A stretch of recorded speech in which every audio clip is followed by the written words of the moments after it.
Copa America മത്സരങ്ങൾ തുടങ്ങാൻ ഇനി ദിവസങ്ങൾ മാത്രമാണ് ശേഷിക്കുന്നത്. ഇനി വെറും 6 ദിവസങ്ങൾ അല്ലെങ്കിൽ 5 ദിവസം മാത്രമേ ഉള്ളൂ ഇനി കോപ്പ അമേരിക്ക മത്സരം തുടങ്ങാനായിട്ട്. ആദ്യ മത്സരം തന്നെ അർജൻറ്റീന വേഴ്സസ് കാനഡ മത്സരമാണ് വരാനായിട്ടിരിക്കുന്നത്. നിലവിലെ ചാമ്പ്യന്മാരാണ് അർജൻറ്റീന.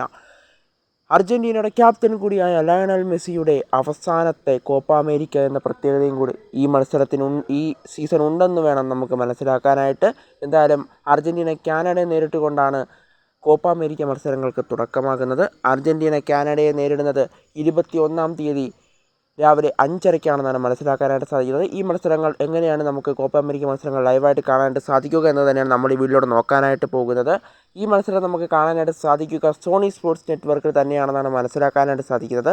യൂറോ കപ്പ് നമുക്ക് സോണി സ്പോർട്സിലായിരുന്നു കാണാനായിട്ട് സാധിച്ചിട്ടുണ്ടായിരുന്നത്. അതുപോലെ തന്നെ കോപ്പ അമേരിക്ക മത്സരങ്ങൾ നമുക്ക് സോണി സ്പോർട്സിലൂടെ മത്സരങ്ങൾ കാണാനായിട്ട് സാധിക്കുമെന്നുള്ളതാണ് ഇപ്പോൾ പുറത്തു വരുന്ന റിപ്പോർട്ടുകളിൽ നിന്നും മനസ്സിലാക്കാനായിട്ട് സാധിക്കുന്നത്. എന്നാൽ കോപ്പ അമേരിക്ക മത്സരങ്ങൾ നമുക്ക് ലൈവായിട്ട് തന്നെ സോണി സ്പോർട്സ് നെറ്റ്വർക്കിലൂടെ കാണാം. പ്രത്യേകിച്ച് സോണി സ്പോർട്സ് 2-ലായിരിക്കും ഇതിൻ്റെ സംപ്രേഷണം എന്നാണ് മനസ്സിലാക്കാനായിട്ട് സാധിക്കുന്നത്.